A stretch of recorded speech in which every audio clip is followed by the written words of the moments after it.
ये कहानी है 1972 में आई फिल्म की, जिसका नाम है व्हाट द पीपल सॉ। एक औरत अपने बाथरूम में नहा रही थी, लेकिन तभी उसे बिजली का झटका लग जाता है और उसकी मौत हो जाती है। 1 साल बीत जाता है। एली नाम की औरत घर आकर अपने सौतेले बेटे को देखती है।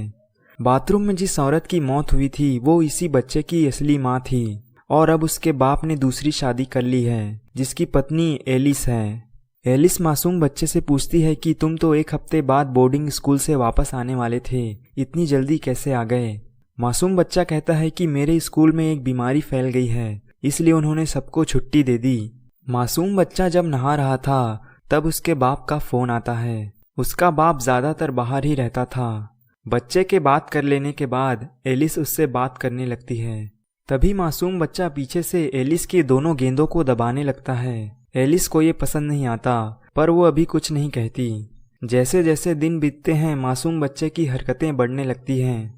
लेकिन अब बच्चे का बाप वापस आ जाता है और बच्चा उसके सामने पालतू कुत्ता बन जाता है। वो तीनों डिनर के लिए जाते हैं, जहां एलिस और मासूम बच्चे के बीच पैसों के लिए बहस हो जाती है, जिसके कारण एलिस बच्चे का रूम चेक करती है, जहां उसे स्कूल का नोटिस फटा हुआ मिलता है। मासूम बच्चा अपने बाप से एलिस की शिकायत करता है और कहता है कि वो मुझे पसंद नहीं करती, उसने मेरा रूम चेक किया है और वो दिमागी रूप से पागल भी है।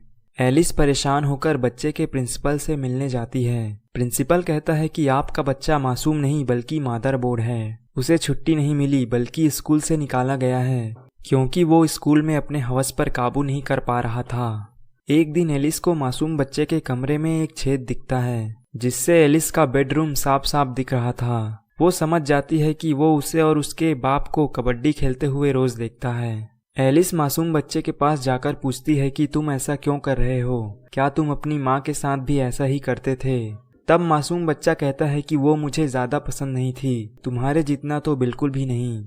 एलिस कहती है कि तो क्या तुमने ही अपनी माँ को मारा है, क्योंकि उस दिन घर में तुम और तुम्हारी माँ ही थी। मासूम बच्चा कहता है कि अगर तुम अपने कपड़े उतार दो तो मैं तुम्हें कुछ बता सकता हूँ। फिर एलिस अपने कपड़े उतार देती है, लेकिन मासूम बच्चा उसे बेवकूफ बना देता है। एलिस उसके बाप को कमरे के छेद के बारे में बताती है, लेकिन मासूम बच्चा उसे पहले ही ठीक कर चुका था। इसी बात पर एलिस और उस मासूम बच्चे के बाप के बीच बहस होती है, और मासूम बच्चे के बाप को भी लगने लगता है कि सच में एलिस पागल हो रही है।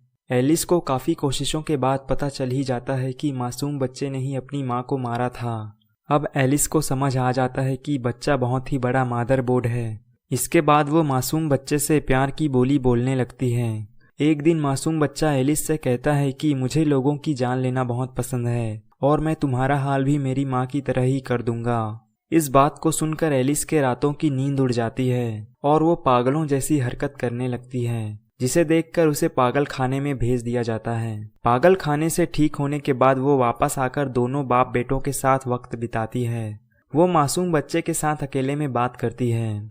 मासूम बच्चा कहता है कि अब वो उसे पसंद करने लगा है और वो उसे नहीं मारेगा। फिर एलिस और मासूम बच्चा मिलके उसके बाप के मौत की प्लानिंग करते हैं और सोचते हैं कि इसके बाद वो दोनों भाग जाएंगे। एलिस मासूम बच्चे को किस करके उसे खुश कर देती है। मासूम बच्चे के साथ उसका कुत्ता भी था। एलिस एक कार को रोड में आते हुए देखती है। तभी वो बच्चे से बॉल लेकर कार की तरफ फेंकती है, जिसको देखकर कुत्ता उसे लेने जाता है और कुत्ते के पीछे मासूम बच्चा भी दौड़ता है और कार से टकराकर उसकी मौत हो जाती है। वहाँ पर भीड़ जमा हो जाती है, पर एलिस को इस बात का कोई भी दुख नहीं था और वो वहाँ से ऐसे ही चले जाती है। और ये कहानी यहीं पर खत्म होती है।